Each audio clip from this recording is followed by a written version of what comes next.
Hi everyone and welcome to another video. Today we'll be looking at installing a Gullwing on my 2008 Discovery 3. So for you watching this is a left-hand drive 2008 model Discovery 3. So as you can see, window is already gone and now it's time to get into installing the Gullwing. Brother is coming now, I think. He's going to help me out holding it up so I can mark where I can put the holes and also the holes up here, and then we can get it mounted. Hello. Hello, brother. Ready? Jeg spent på hvordan størrelse det du skal ha. 9. Ah. Drill bit. Yes. Yes. Yep. Do you want the honors? Hva? Det er som å dra på en ny telefon. Nei.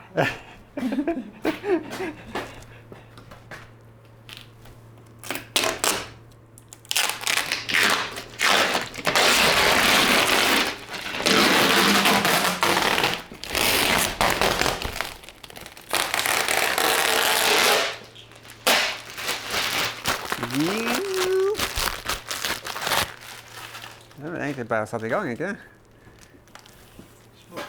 Smoker det smekker.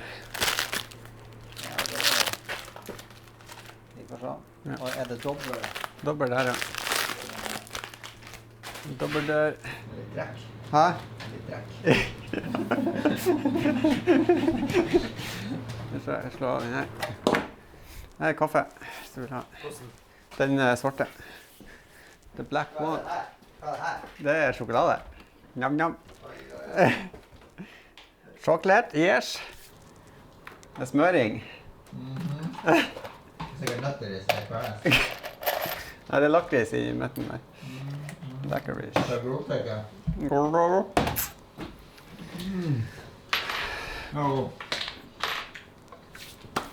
Nom.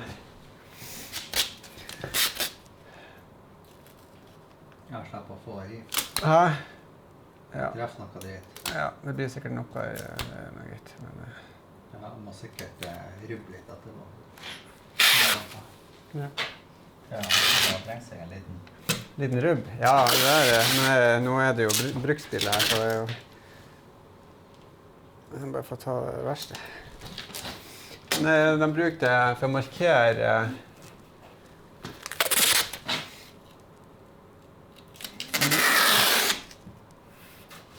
De brukte den og markerte hvor den skal være, sånn høvelig. I removed everything when they were going to remove the window. Because as you said, I just drove over there and maybe they can do it. And if my thought if everything was removed, it was easier for him to look. So they had, so I didn't ask for a price because 20 minutes I guessed. And he also thought like, yeah, I will do it in between jobs. And it was, he also thought like 20 minutes. But it ended up being 2 guys working on it for quite a while. Because they have to use like this piano wire. Yeah. Usually they use an angled knife and they can just pull it, but they had to use like, you can see the scratches from it. Yeah. So, because it's long way from the edge. yeah, and also the window was almost all the way out into the edge itself. So I'm glad as they did it, and not me. Jeg håper den her kan stå her. Hæ? So, not aluminium. Not aluminium, no.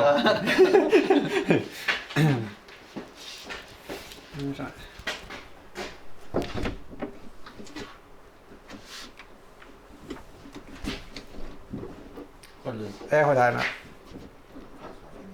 Ja, kanskje ikke presse inn. Så den her, ja, vi må finne ut hvor det skal være. Ja. Da har den opp. Men da er det lettest å pushe inn nede. Sånn. Ja. Ja, den sitter såpass langt inn. Han skal litt lenger opp, tror jeg. Ja, så lenger opp.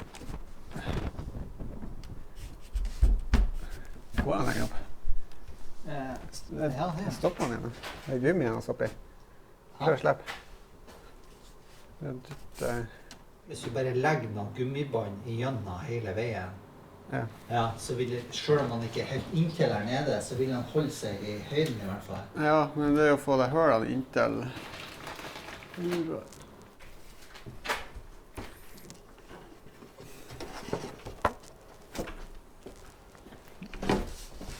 Sånn, og så... Ja, han kan jo flat, så det er greit.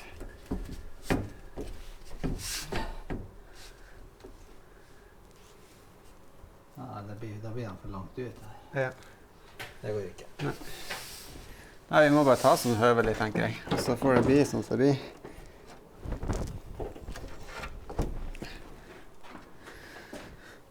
Så det var to duder som var på. Men tanken er jo det at du merker jo. Du ser jo her skal den skal jo følge den her. Ja. Så at den er der sånn cirka. Og den er der.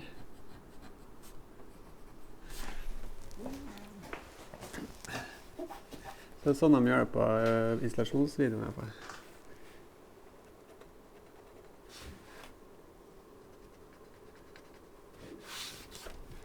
Så du får det sånn høvelig der, så det er lettere å holde her. Slapp. Ja.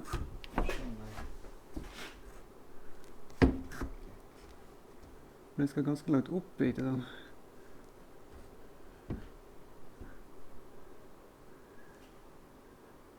Så skal vi sette en tape der oppe. Nei.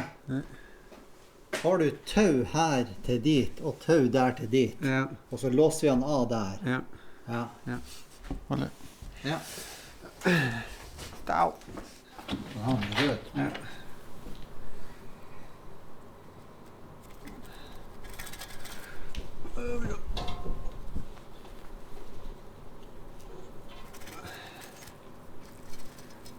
Hvordan vi skal gjøre det? Nei, den har jeg festet den oppe, og så brukt den her. Det er slags tau det der. Ja, det er vanlig jeg har.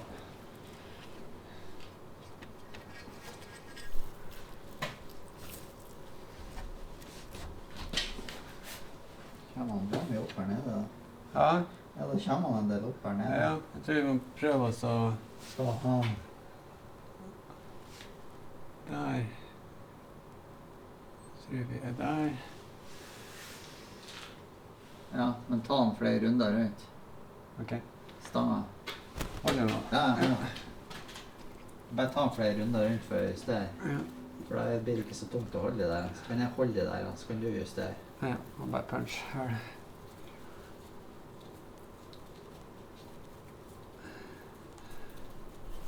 Der. Sånn. Og så får jeg den. Ja.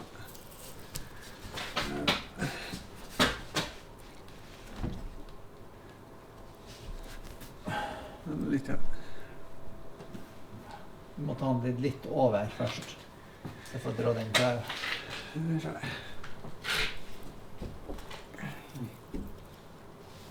Skjønner du hva jeg mener? Du må ta den alt for høyt først. Ja. Og så... Scary shit. Der. Der er han for langt. Lenger opp på den siden fremme. Ja. Lenger.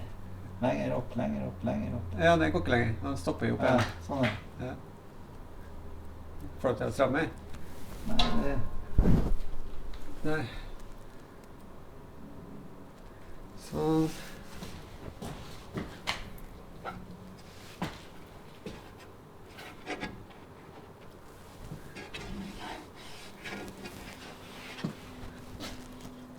Jeg sjekker han forteller klemmen inntil det minste.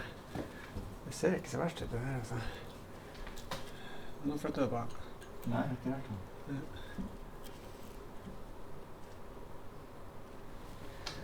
Det ser ikke så verst ut fremme. Og jeg tror vi puncher den der.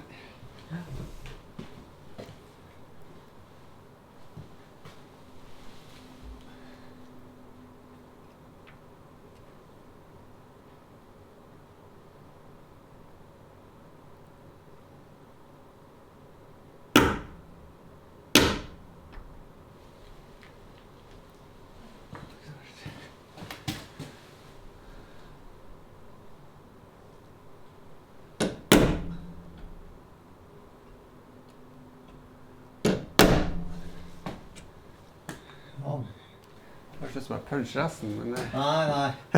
Når du har satt de andre fast, så kan vi justere den da. kan vi justere den litt grann. Ja, ok. Ja.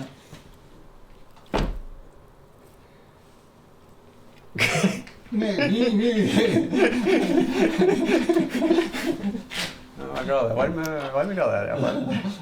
Sånn. Gull er bra. Da er det boring. Scary shit igjen. Scary shit igjen, ja. Ja, men det så ikke ut som det traff seg verst, det der. Sånn, ja. Det var veldig langt ned her. Jeg skal få nærmere. Ta-da!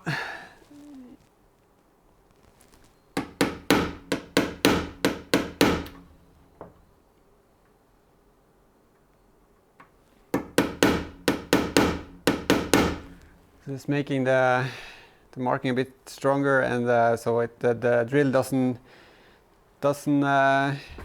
go off. Also, I noticed that the hole we're going to drill is pretty close to the edge, and also I'm not sure why it's not here, because here you get double the metal, so there are two plates meets here. So I don't know if there's a reason, or yeah.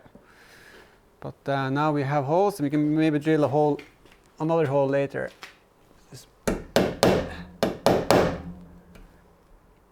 Starting with a 3mm drill bit.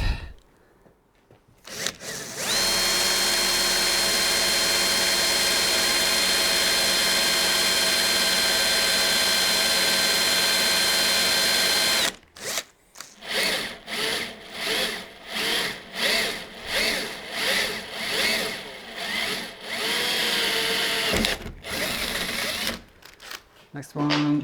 Hold den litt i driftet. Hæ? Og det er jo sånn HSS, og den skal jo kjøre, skal den ikke?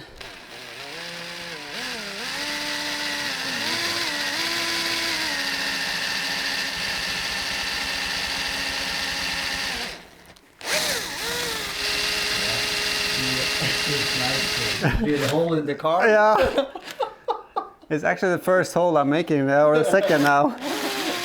So it's, I was kind of nervous going out today. We hear a second plate on the inside now. Sounds like.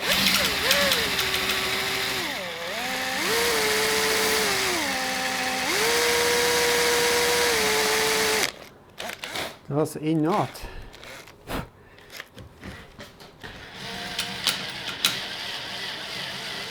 Det er ordentlig lillbits. Nei, stopp. Ja. Kjør den feil vei. Ja, den her er venstre. Ja. Ja, den får bare ut skrua egentlig. Ja. This left hand drill bit to actually, if you go on my channel, you can see removing bolts with it, or trying to remove bolts.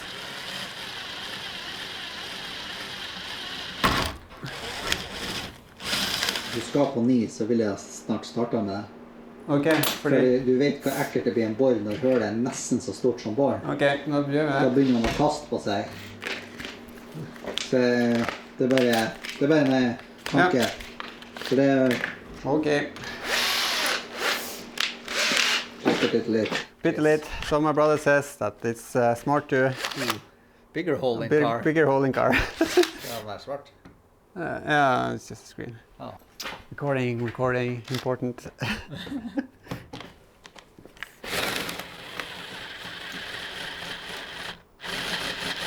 Skal jeg ha noe olje på, kanskje? Fann høyen. Ja. Han er jo god. Det er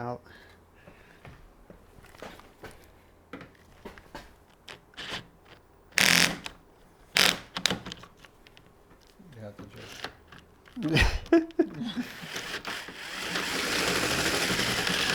Du går ikke 90 grader på den. Der. Sånn, Ja.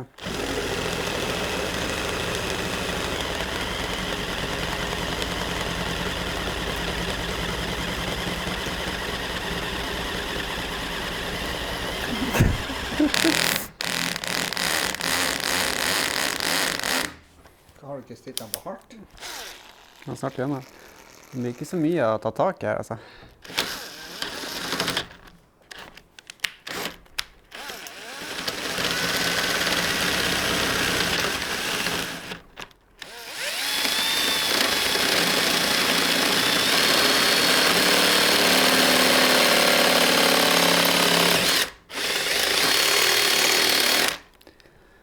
Ser den litt sånn skjevt der. Ta oss og bruk fila etterpå. For at den er tjukkere på baksida. Ja. It's thicker on the backside, so that will press the drill bit downward. So yeah. Yeah. But it's really close to that one. I would like to see this up here. But as you say, we're gonna have many holes on the top, so.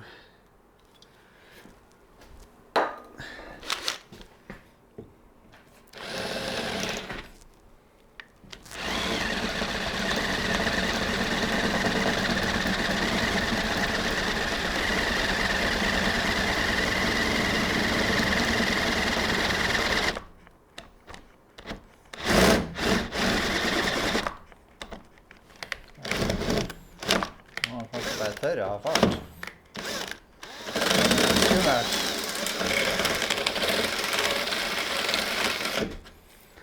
Yeah. Yeah. What's in the car? Film. So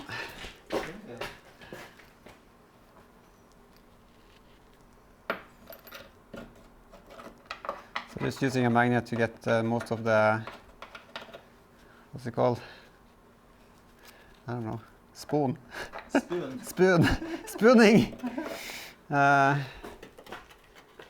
Shavings, maybe. Metal shavings, I think.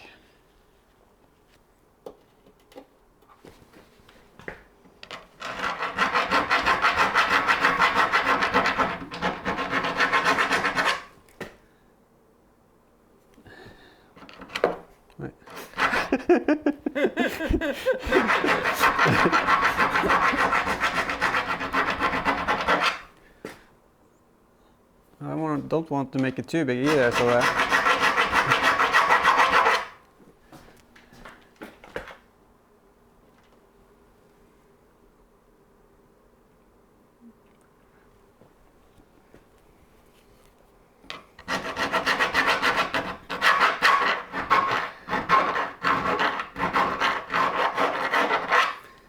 yeah, so you see we get pretty close. You didn't see it in the installation video from Outrack, but you can see it here pretty close to that hole. Yeah.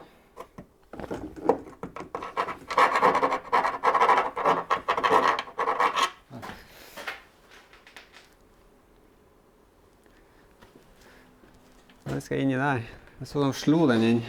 Ja, det må du antageligvis gjøre. Ja. Jeg tenkte jeg bruke en bolt og mutter. Using a bolt and Men han skal skrues ifra? Skal han ifra den siden? Nei, sånn ja. Hvordan? Utsiden. Og så skal den klemmes. Så skjønner jeg med. Ja. So I want to use a long bolt. Like so. Then I use a nut to stop. So I don't use the threads to hit it. The reason why I want to use a long bolt is that easier to guide it when I'm going to hit it with the hammer. Hammer time. Hammer time, yes. Something like that.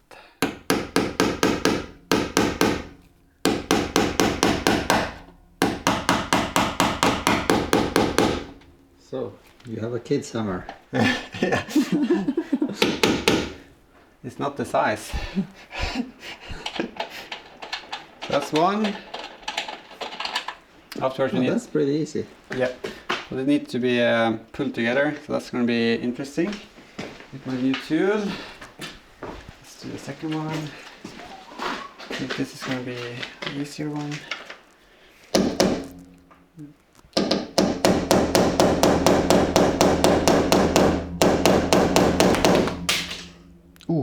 Lekker den bedre. Hva skjedde der? Den knektes. Ja, det gjør det.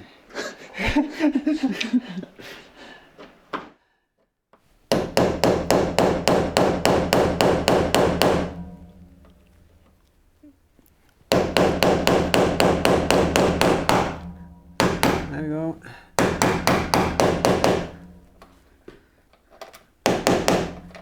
Like so.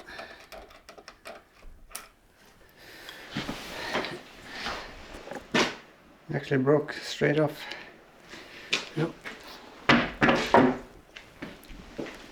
Og da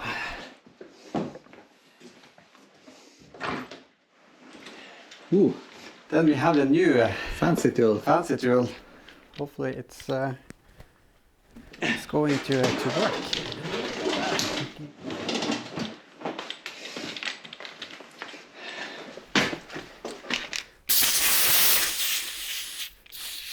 Ikke helt jeg glemte å se på hva trykket skulle være. Her er 5 bar.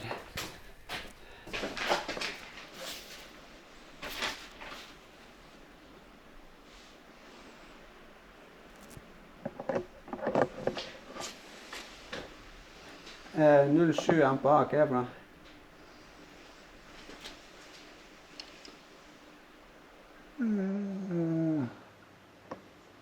Ikke det... Han står på 75 PSI da. Ja. Og det kan jo stemme.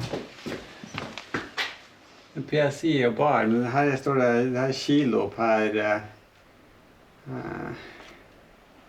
Nei, bare se hvor mange er på. 0,45 til 0,7. 0,7 er maks. Skal ta 0,7 da, altså. 07 MPA til bar. Ja.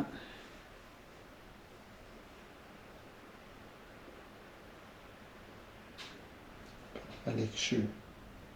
Bar til.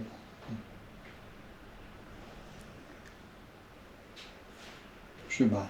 Det er 7 bar. Så det er bare 10 her. Ok, det er 10 ganger. Ja, og da er det jo stående på 75 der. Ja. PSI kanskje, jeg vet ikke. Ja, han står på 5 bar, står han. Vi kan starte her. Ja.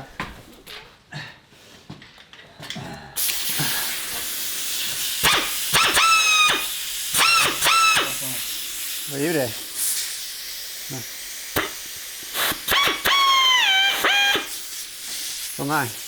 Ja. Ja. Var det ikke helt rett? Han er ikke kommet helt opp. Grønn. Ja, nei, ok. Vi prøver bare. Ja. Ok.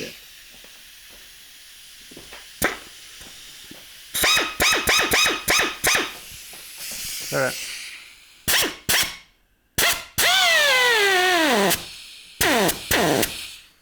Er det nok?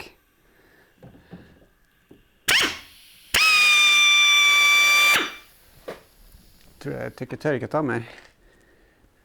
For det er ikke så mye mer den skal gå, tror jeg ikke. Hvor er resten der? Nei, takk ikke mer.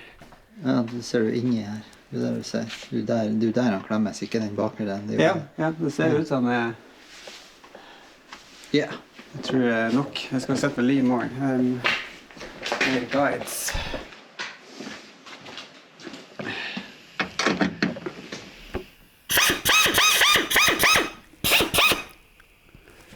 Får det til å ta på innsida der nå.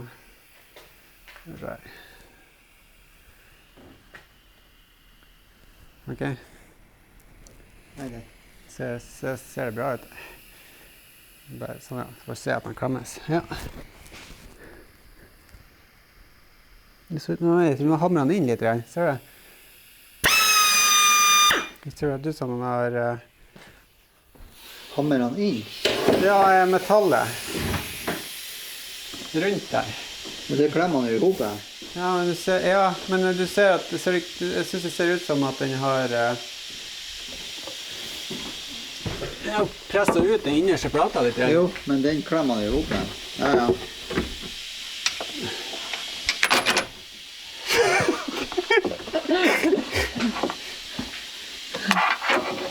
Går det av deg? Jeg finner aldri igjen. Ja.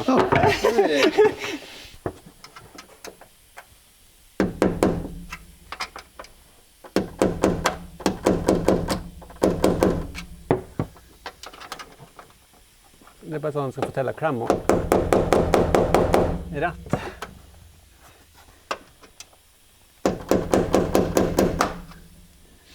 Sånn utlys. Ja, egentlig. Det var litt smart det der. Hæ? Det var litt smart. Ja. De brukte mye i sånne her vanbil, så var det.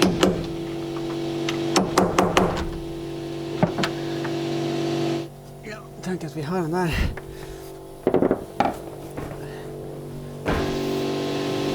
Jeg vet at du har en sånn.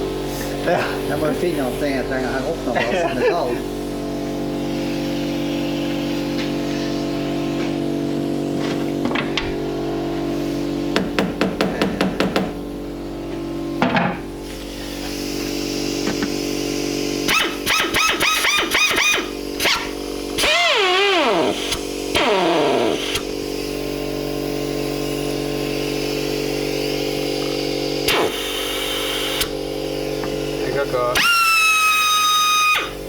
Det skal klemmes litt mer, ok? Nå er de dobbelt den der. Ja. Ja, jeg tror det er bra vi slår den inn i hvert fall. Ja, jeg tror vi får ses fornøyd med den.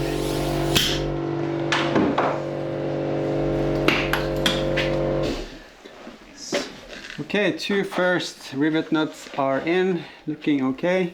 As you can see on this one, you can see it pulls a bit on an angle or crooked because of the missing piece of metal here. Ja. So that's why I wanted to have it actually up here. Den går litt sånn. Yeah. So just we need to think about that when we put the plate on now, that it doesn't push it over. Yeah. Okie dokie, looks nice. Han tar luken. I have window sealant. Window sealant, That's yes. the same thing they use on Windows Island. the professionals. Å, jeg skulle kanskje ha holdt den her plass. I can help you. No. No, I will do it myself.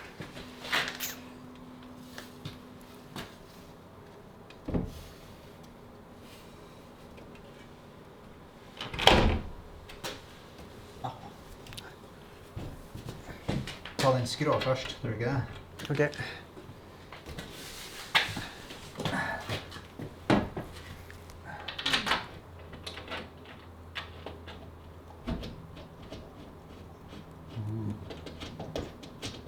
Veldig skrå, faktisk. Ja, men jeg tror ikke det blir ikke til å vises på det, for de er så små.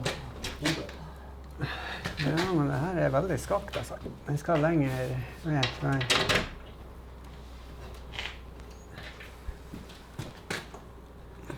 Jeg får ikke til å skru den i. Gjør ikke det? Nei. Prøv å sette den her først. Så da har ført Den har ført for innover.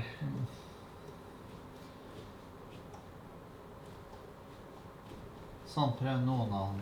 Sånn, vi gjør sånn her. Får den på nå? Ja, da går det. Ja. Ja. At den der er rett, og den der er veldig skjev. Oi, den er skjev. Så det... Du må bare bore opp da. Men det jeg vil ha... Nei, jeg vil ha bruke han. Men jeg vil ha... Før du tighter han, så vil jeg ha tightet den, og den, Ja. og så prøver du inn med den. Ja. Og så kan du lage den nye. Ja. Det er ikke noen grunn for at den ikke skal stå der, liksom. Nei. Jeg skjønner ikke. Men du må jo Jo, ha- det er en grunn for det. Hva? Det er fordi at den her... Så hvis du har sett bort ifra den her, Ja. så dret det i den. Da har du fått en bolt der. Ja, sånn ja. Ja, akkurat. Ah, no. Now I understand it, yes! Because you're hiding the bolts behind this one. And yeah. So, yeah. Ja, det holder. Okay, then we know that. Den skal lenger opp, liksom. Den er ganske bra, men den skal litt opp, faktisk. Men hvordan ser det hvordan ser den ut her oppe? Når du klemmer ned her. Ja. For du må ikke ta... Hvis du klemmer ned her. Ja, den skal opp bak. Ja, der ja. Ja. Hvordan ser den ut når du klemmer den inn? For til toppen? Nei, det ser veldig bra ut egentlig. Ja, for det stemmer ikke helt, vet du. Nei. Og her har du jo, han er ganske inntil her, Ja. men mye ut her. Men han er inntil her igjen. Ja. Og her ligger han... Hvis han skal tippe over... Nei, Nei, da blir han langt herifra, altså. ja, ja. Jeg tror det... Bare vær sånn. Hvis du skal... Du har ikke noe mer opp å gå på her, har du det? Jo, jeg har den halv... Nei. Jeg skal... Jeg har bitte litt opp å gå på. Hele? Ja. Hvis jeg holder han, presser han inn, ja. Hvis jeg gjør sånn nå, Ja. kommer han opp. Ja, han kom opp på høyre siden nå. Og der er... Jeg tror... Så du kan lage hølene nå. Der kan jeg lage hølene. Jeg tror jeg bare markerer alle hølene der. Eller, vi skal egentlig ta det ytterste først, og så... Ja, men da tar du det ytterste først nå. Ja. Ytterste først.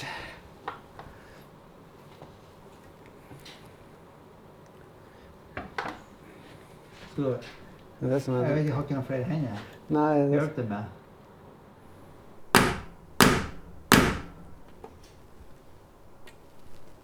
var bra.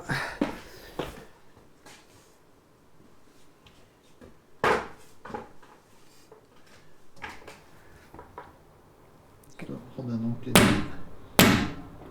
do? Ja. Ja, det var det ikke rett. Det å ta litt ned her bak faktisk. Litt ned. Ja, der. Sånn. Ja, det har vært det. Ikke så gærent.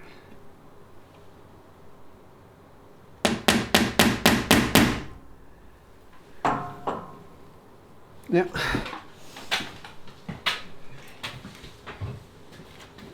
Nå vet du det. Ja.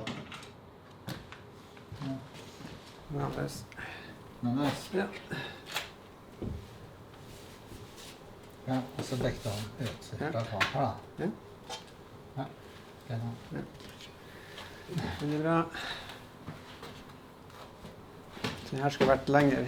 Har du flere sånne? Eller var det bare det som følte med? Nei, det var bare det som følte med. Jeg vet ikke om det er en ekstra, nei, for det skal være 7. Og det er 5 igjen her, så jeg har ikke noe ekstra. Jeg har en annen type her borte.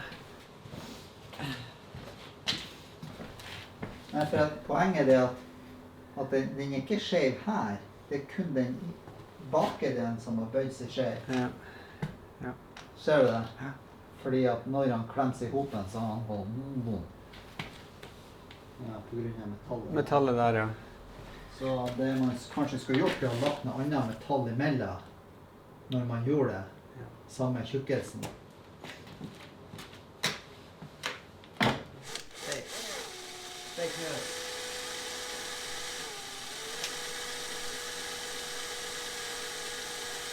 Ja, men gull.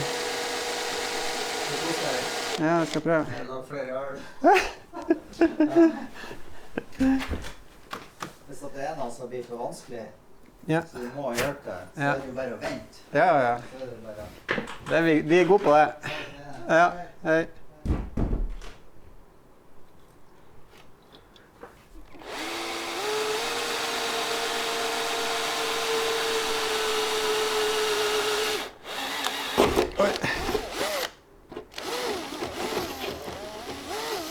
Okay, so the drill stops in something. Another metal sheet inside. Let's see.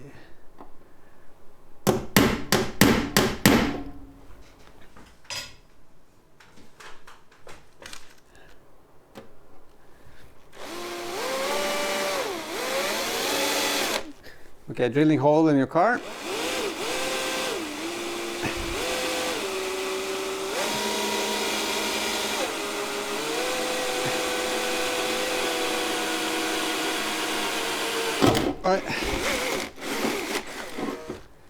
Not as fun as it looks like.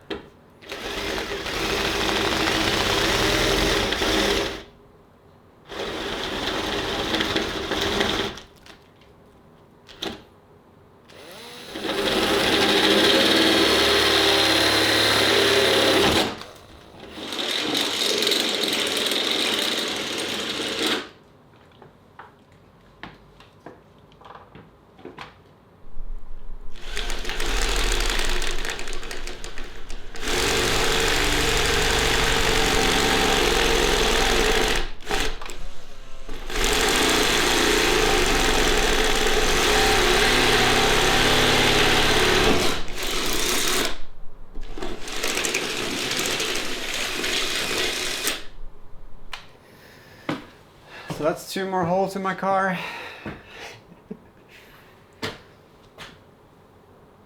I'm gonna smooth out the edges so the rivet nut will pull even better.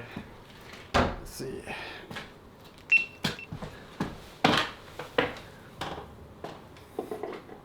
Removing all shavings on the inside, just so when the nut is contracting, or it will have a nice point of contact on the inside, so there's no metal sticking out on one side and then it will pull on an angle. So crooked like so.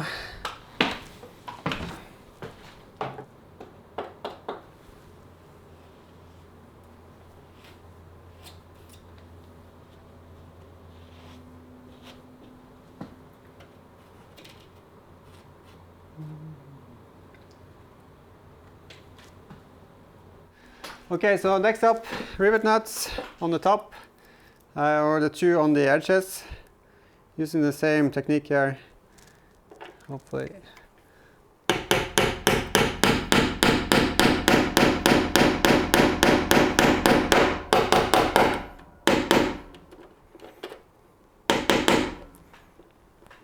So, and the metal will bend. I saw this in the video as well. There, it bends inwards, but I don't think that's an issue because when you start tightening, it will pull itself out. Let's see.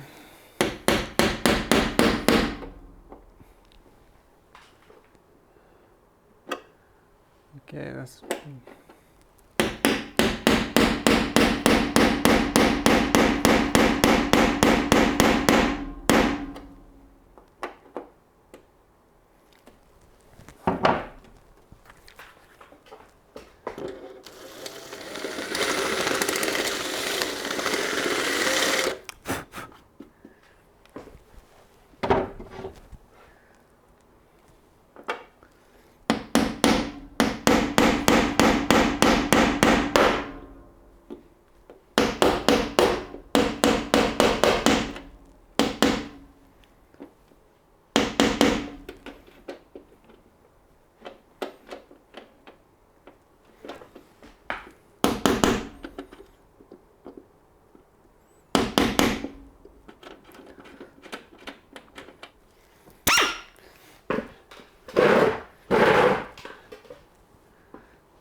Now I cannot see the inside, so now I just have to do it by feel.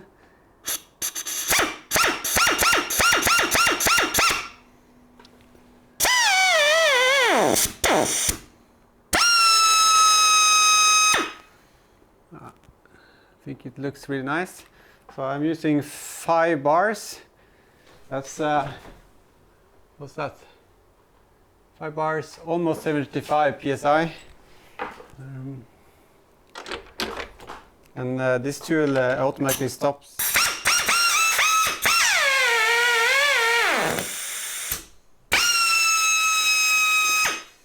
Looks like. So yeah, nice. Oh, so stressful.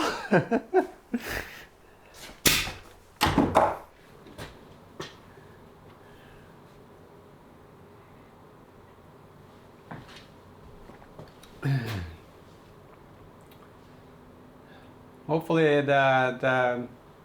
hopefully the holes will align. This didn't align. It's a bit crooked as well, so it didn't align well. So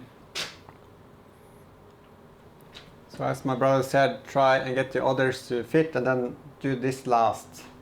So yeah, I think I can make that work.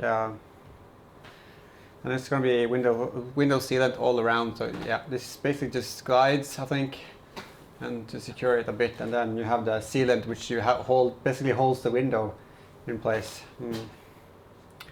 Yeah. Let's do a test fit.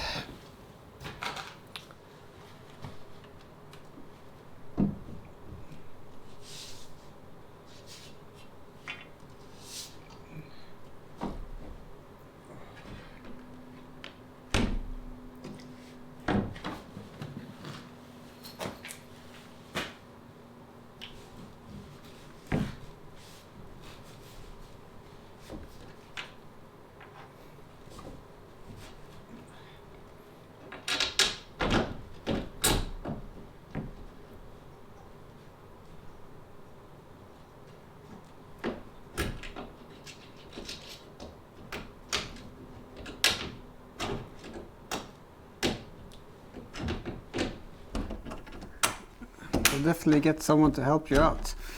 Ah!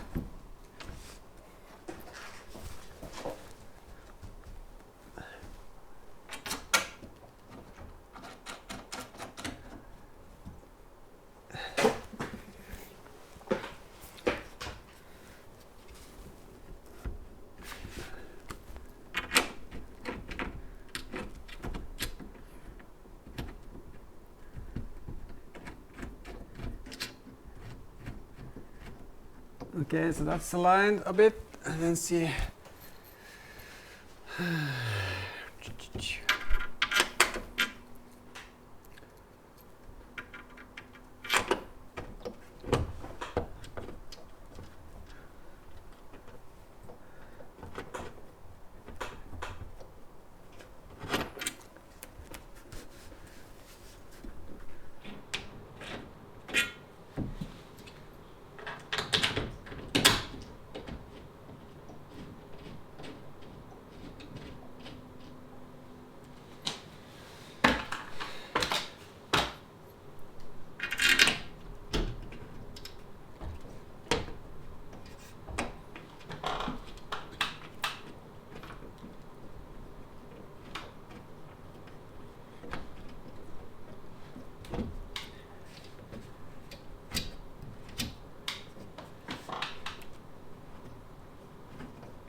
Okay, so I'm guessing about halfway in, and yeah, three more holes to make. So I made the corner holes all the way.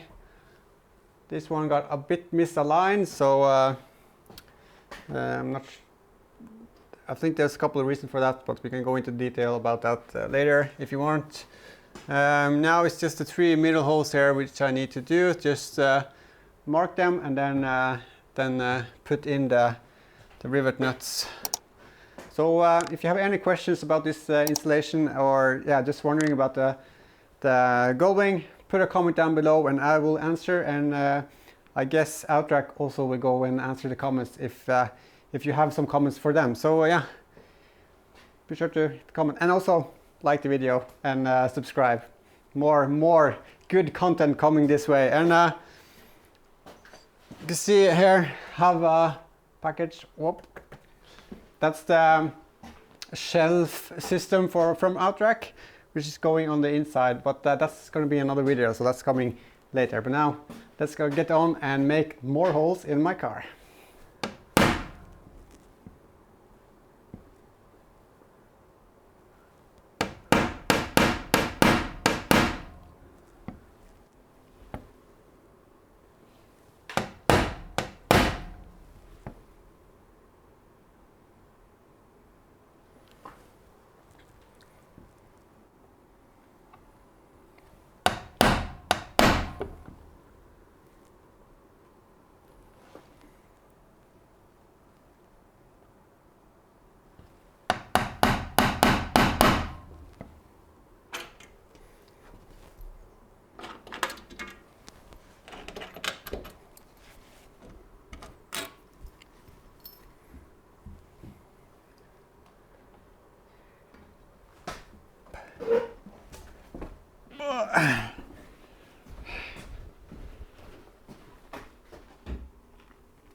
Ooh!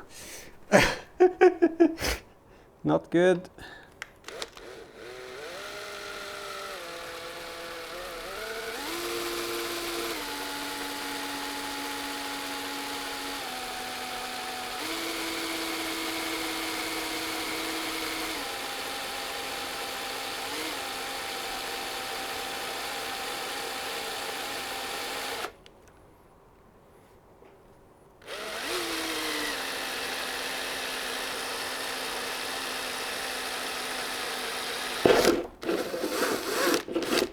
One small hole.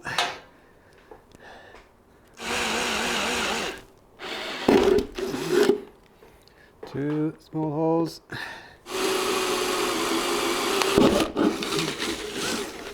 Three small holes.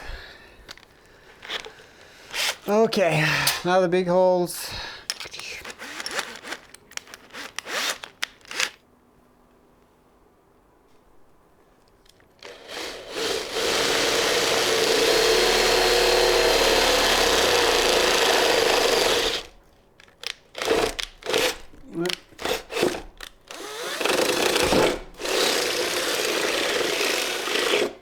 One big hole.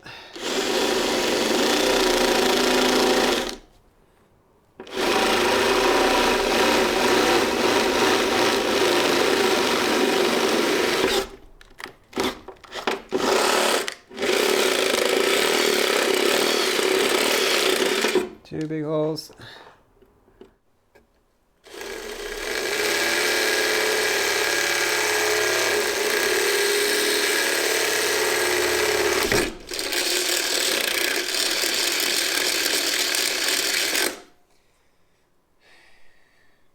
So someone has commented before that the first bolt or the first nut or it's the first hole you're really careful, and now on this last one you're just going ahead getting it done.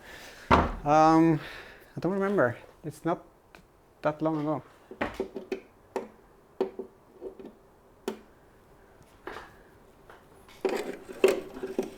Right. Scratching up the paint, not smart.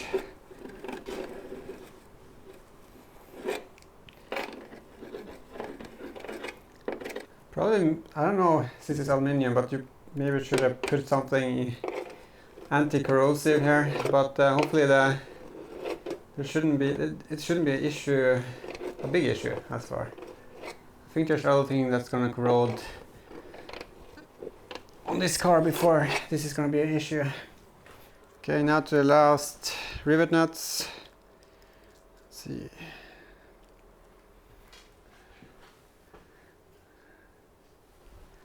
Hammer.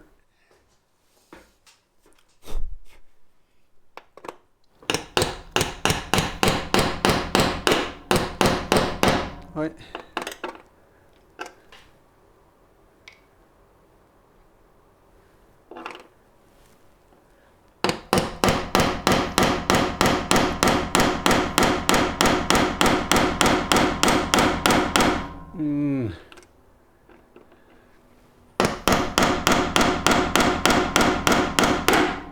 There you go.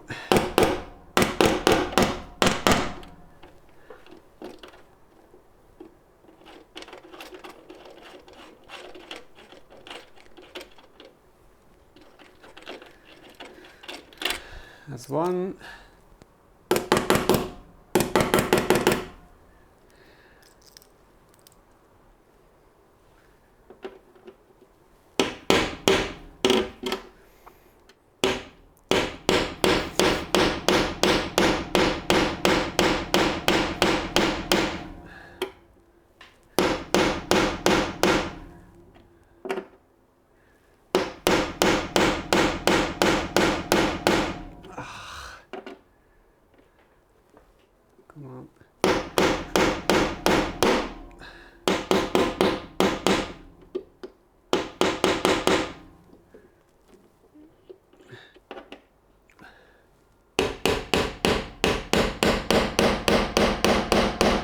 Ow.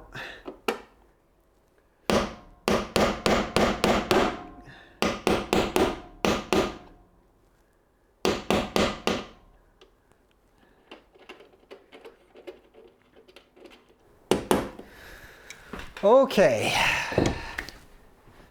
Yeah, so they actually send one extra, but that is nice. So you have one extra if you screw up. That's good. That's so far seems to be well thought through.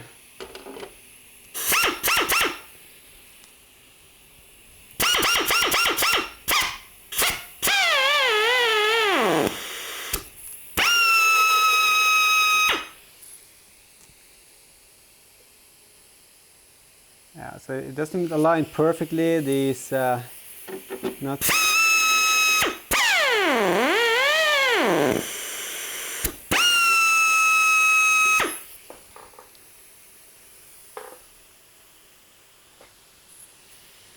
Yeah, so the center seems to be a bit off.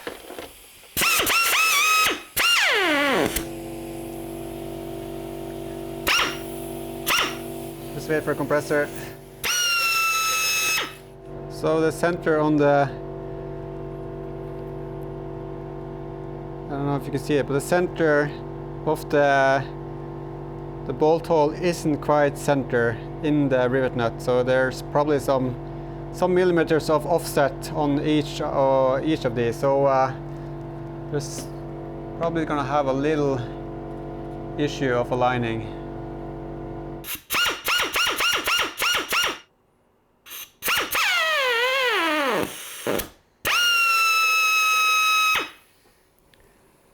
So as you can see, it's not perfectly aligned, but yeah, seems to be good compression on the rivet nuts, so that's good. See, there's a bit bigger edge here because it's double metal. And here you can see the one a bit off edge. So the tool I got on Amazon, I will put a link in the description. Well worth it, even though it's just for these. The thing is, I did a lot of research on you can make your own tools, and for a simple maybe inside or on something, yeah, sure, do it. But this was the tool that this type of tool is what pulls the rivet nuts as straight as it can be. So I don't remember the video, but I saw a video about a guy building off-grid vans, and he figured out after a while that this was the best tool to pull straight. And he also the home version, and also I think he has like these pliers, and this was the best solution. Now I just want to put it back on and see if I can get everything aligned, and then yeah. Then the next thing actually is to put the sealant on, and yeah. So it actually goes pretty quick. Yeah.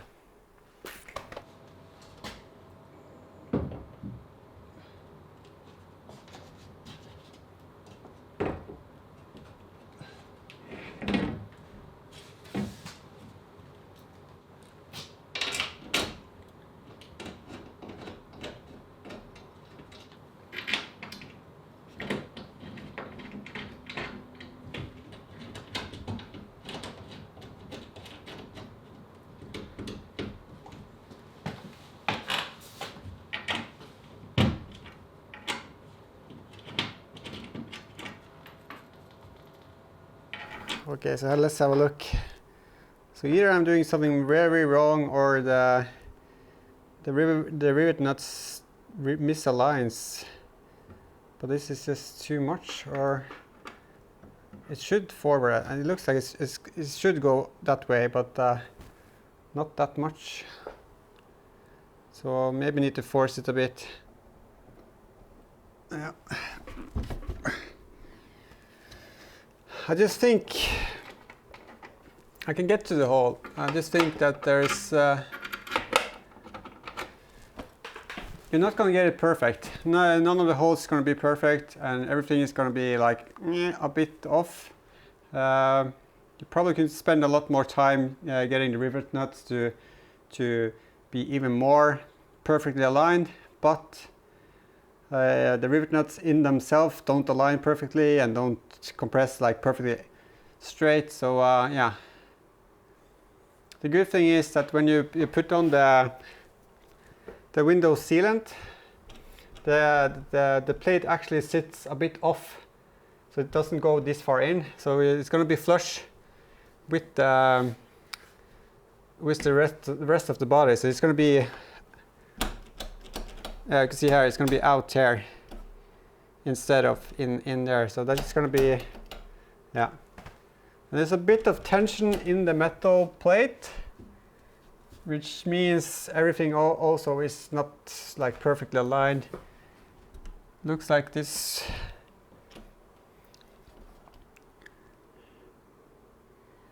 Maybe since it's straight, it probably should have a little bit of bend to it, but yeah. Yeah. Ooh, these are nice. Really solid built. Nice. I like it. Okay. Next up, sealant. But I'm gonna take a break. Have a bit of coffee maybe, and just make everything ready to do the sealant job. So I bought proper window sealant for car purposes. Yeah. So that's the only thing you want to be using. So that's going to be next, and the only thing I need to do is to clean off the surfaces with actuator. It's also a cleaner and actuator in one. Brush on, and then just add the sealant.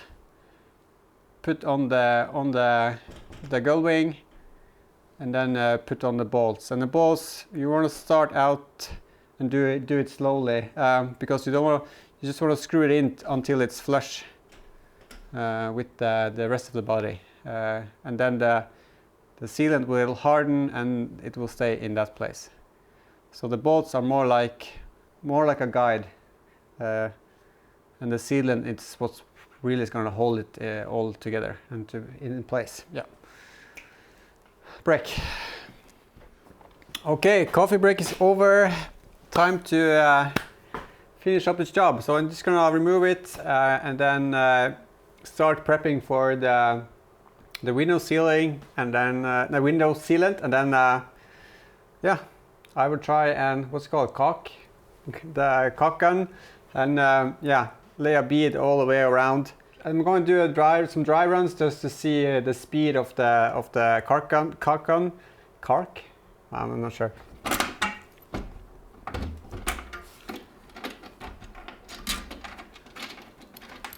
So I'm using, I'm not using the bolts that are with that came with for this test fitting, because they have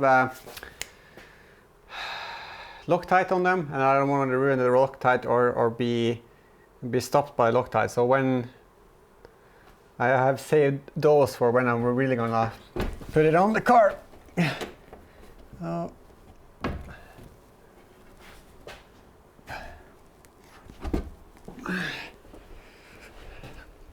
Okay, so I'm going to use two things. This is a cleaner and an actuator for the window sealant. And with this, you just clean off the around, and then you can clean off the Gullwing as well, and then it's ready. You want to clean it off so you don't have any leftover dirt or what's it called, grease stains from either your finger or other things. So you want to clean it properly off, so this will stick to both the car and to the Gullwing really well.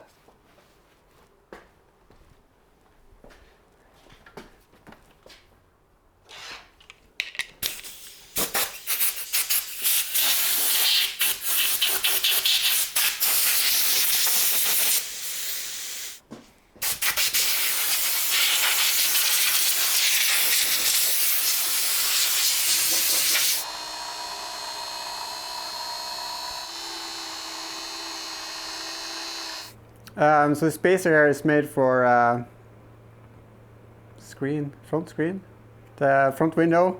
So you can add it, just follow along the edges. I'm not going to use that because it's just going to be in the way. So I'm going to cut that away. And then you also see you have this V shape, which is going to leave away a triangle. So when you push it flat, it's going to make a better surface. Shotgun.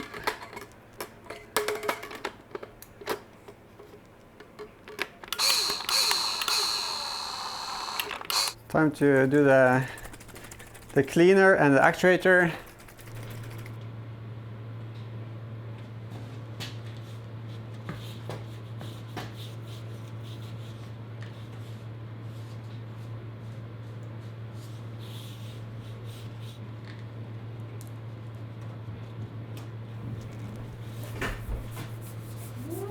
Nice. Oh, det smeller. Ja, det var det.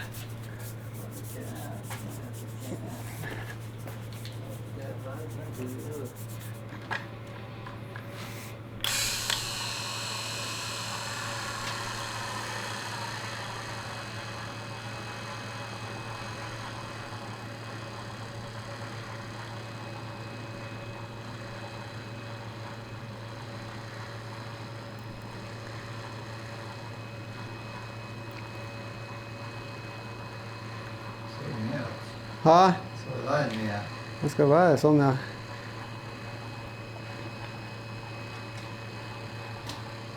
Kom han med den der splitten i? Ja, Ja, ok. vi skal lage en sånn trekant.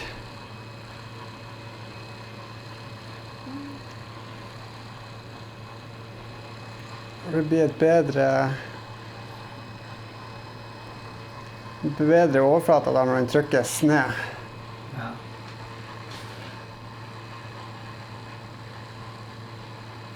Det blir nok lyst.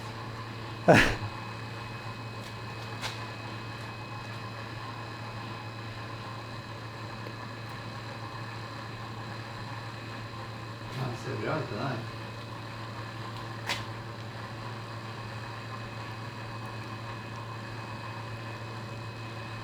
Hvor lange pinner jeg har kjørt gjennom en... Snart. Ok, gå inn i gangen, så står det neste. Det står oppe på benken.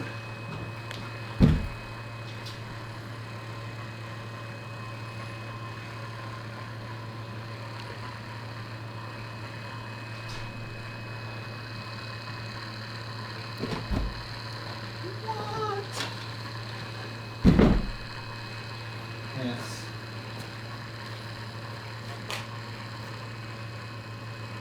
Ja, hva er det da? Sånn er det.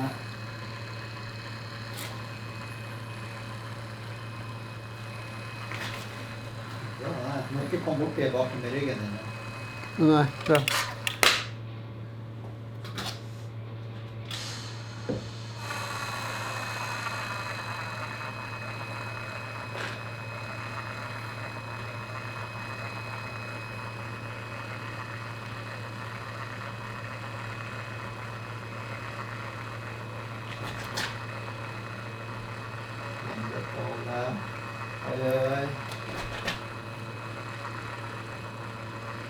Så jeg la bra mye i starten av det. Ja.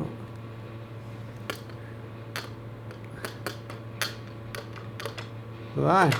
Ja. Ja, nå skal vi ha rundt her ringene.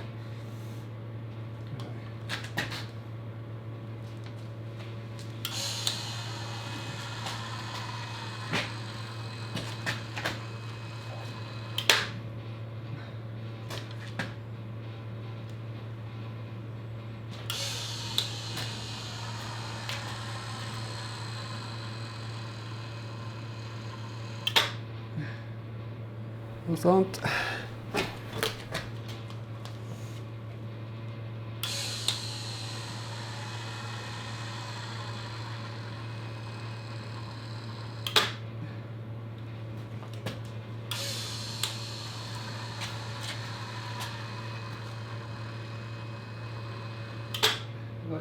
Ja, når det klemmes i hoppen, skal vi se det.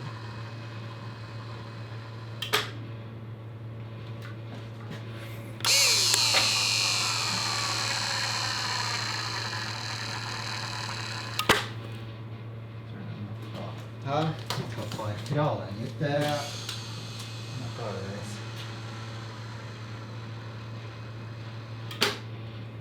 Så der. Ok. Jeg vil se godkjent. Scary shit. Ja, det har holdt med den. Ja. Den her er lagt veldig tjukt da, så den ja, det er bra tjukt hele veien. One single beat, det er bra. Ja, jeg skjønner. Ja, du bestemmer. Ja. At jeg ikke har ansvar. Nei, det tror jeg ikke. Jeg tenker at vi bare løfter den på så den er godt så vi ser. Kanskje. Ja, ellers skal jeg også holde en hånd på ratten. Ja. Sånn. Ja. Hvis vi ser under her nå. Det er ikke så gærent her. Hæ? Må du bare si ifra det nå. Så jeg tror der. Ja, og da må jeg ta over her. Ja. Hold den, så jeg ikke mister den ned. Ja. Sånn. Ja. Så holder jeg der, og så får jeg handa her. Ja. Og så tar du og tar skruinga nå. Ja. Bare få den inn så det Ja. faktisk setter seg. Kanskje.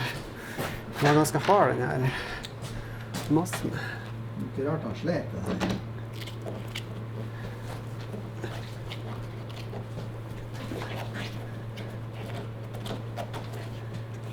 Andre han. Ja. Ikke for langt unna. Nei.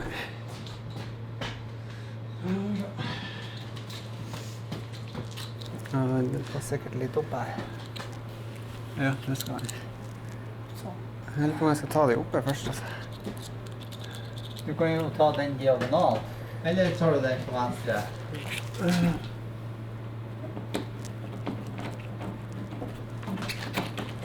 Jeg skal opp ennå litt. Den får ikke tak her. Nei, stå på den der.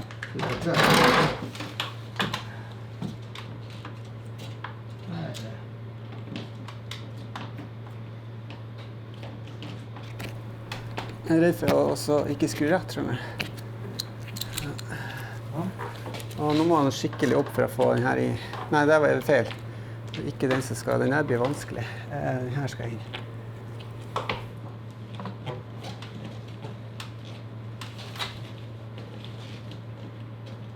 Ja. Etter han. Ja. Ja. Og så Den her.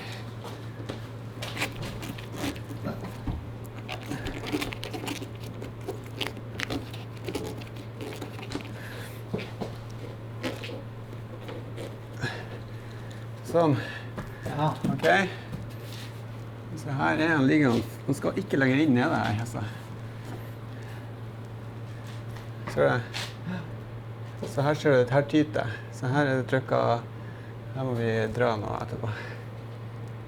Jo, men det kan du gjøre hele veien. Ja, men ja.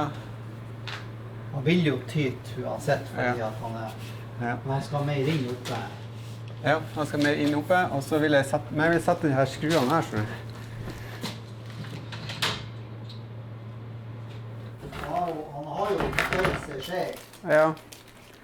Så Så det er derfor jeg har lyst til å få på. Jeg har lyst til å få på den. det ser veldig fin ut. Man skal kanten her. Mm. Det er der fremme og bak. Altså. Ja. Det gjør det. Oi.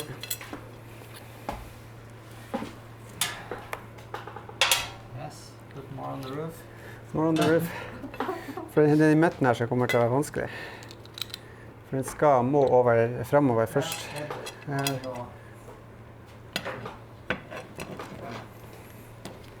Jeg hadde ikke noe dytt som var plastikk. Vent, jeg kan gjøre sånn her. Ja, dytt på den der.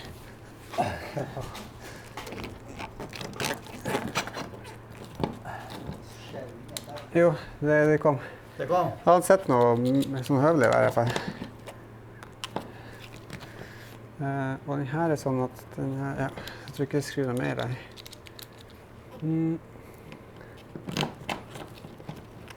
Den traff.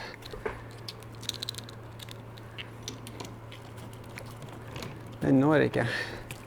Så da skal den inn her. Tar du hit skralla der?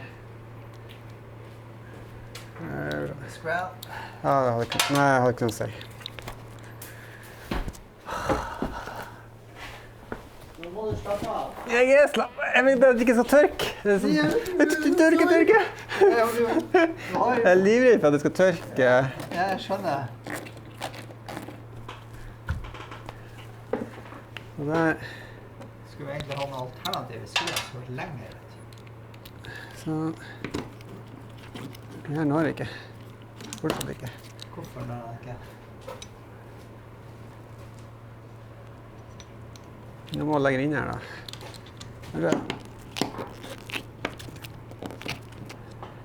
Er det feil skruer? Er det noe som er lenger der?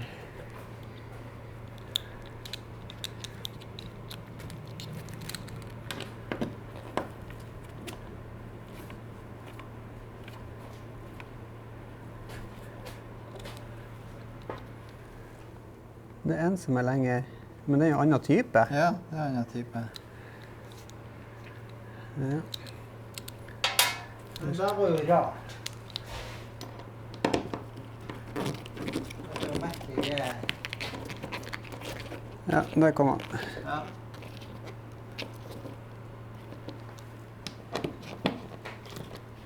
Ok, hvordan ser det ut her? Jeg skal litt inn der. Man skal litt inn der nede. Jeg vil ha, ja, her skal han en god del inn. Ja. Her er han.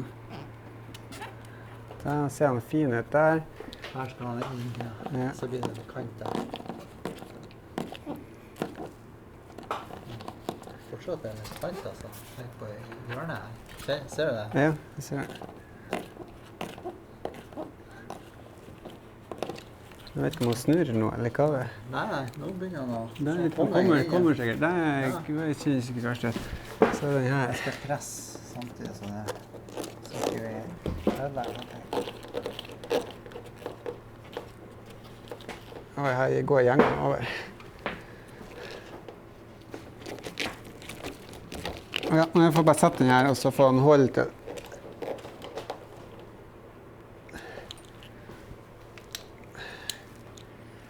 Har du... Det ser jo greit ut. Ja, den her.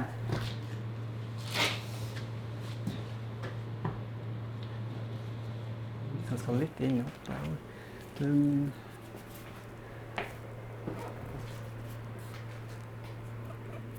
Det her, akkurat det her, det er opplegget på enden her. Ja. Altså. Så i ettertid skal jeg investere i en svart maskinskruebåt. Ser fin ut. Jeg synes det her ser bra ut, jeg. Nå skal du her få, det må jo få tørk lenge. Ja, 1 time. Ha? Det kjører drive away på 1 time. Nei, men det blir klart, tenker jeg. Så, Ja, den her skal stå til i morgen, ja.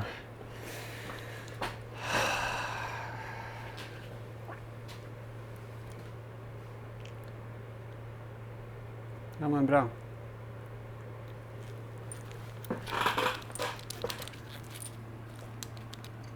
Trykker til skruing. Husk på hvis at du...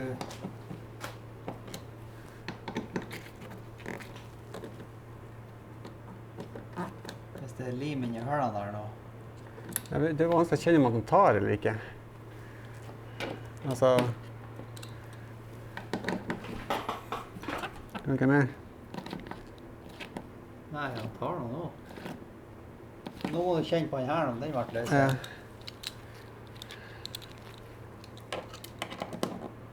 Nei. Ja.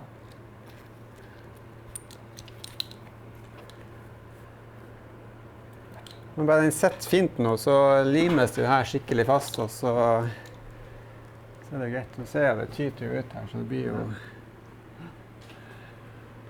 Skal du vente og skjære det bort senere med plastikksparker, eller skal du... Du må dra det nå, altså. Altså bare ta de verste bølgene, altså her.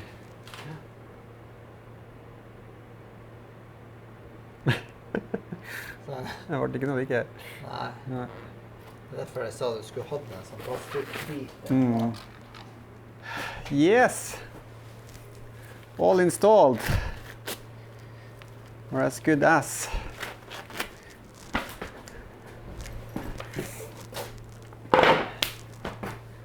Thank you. Good ass. Good ass. So yeah, couldn't have done it without you, so that's yeah. Thank you for the help. It looks cool. Yeah. If it leaks, Yeah. I wasn't here. Yeah, okay. I think it's gonna be okay. There's so much gooey. So one hva kalles? One tube. Lube. One lube. One tube of lube, and was enough. That's good. I bought 3. And 2 some cleaner actuators, which basically that's enough for a whole car. So that one looks like. So far so good. This yeah, it has 1 hour of hardening time for cars with airbags. Important not to slam the doors because of pressure. Yeah. So you can actually blow out Gasket. yeah, Really. the ceiling and make holes. So it's very important. I actually noticed that he had both the front windows open on my car when I went and get it. So it's just routine for him to, when he drives into the garage, he Yeah. takes the windows down. Okay. And you can sell ice cream, Ice hot cream. dogs. Coffee. Yeah, so that's a big thing. What should I do on this side? So if you have a comment, yeah, put down a comment. What should I use this for? Recovery gear or lunch? So I'm thinking maybe a small table that when I take this up, I can just pull out a small table, link it up with 2 feet, as you said. Kult. Eller kult. Cool. We like it a lot, yes. Okay, so all done. Now it's just the hardening time of the sealant. Hardening time? I don't know. Curing time. Yeah. It's about an hour to drive away, but I'm going to leave it for tomorrow. So it's going to be, what time is it? It's 6. It's 6:30. So it took a bit longer, but I filmed everything. I'm not sure how much work basically it's 1 to 2 hours of work if you just do it, I think. And you have help. You gotta have help doing this. There's no way you can do this job nicely without having at least one person to help you out. So if you haven't seen the instruction video, go to Outrack on YouTube, and then you can see the instruction video of how to install it. That's what I use to see. Also, I watched other videos about window sealant and rivet nuts, and yeah, just spend some time and then you can learn how to do it. I kind of like, I'm kind of tired, just not in the physical but mentally, because it's something about making holes in your car. So I spent a lot of my hard-earned money on this car, and then you start making holes in it, and I'm so afraid to do something wrong, and misalignment is one issue. So you saw 2 that wasn't perfectly aligned. So yeah, so I'm really glad that now it's on, and now yeah, so it's just strangely a lot of emotions just for a car. So but I really love the Gullwing. It looks really nice, and I can't wait for this to cure and then take tape off tomorrow. Both me and my brother have really wanted to push open the hatch, but that's gonna just be tomorrow.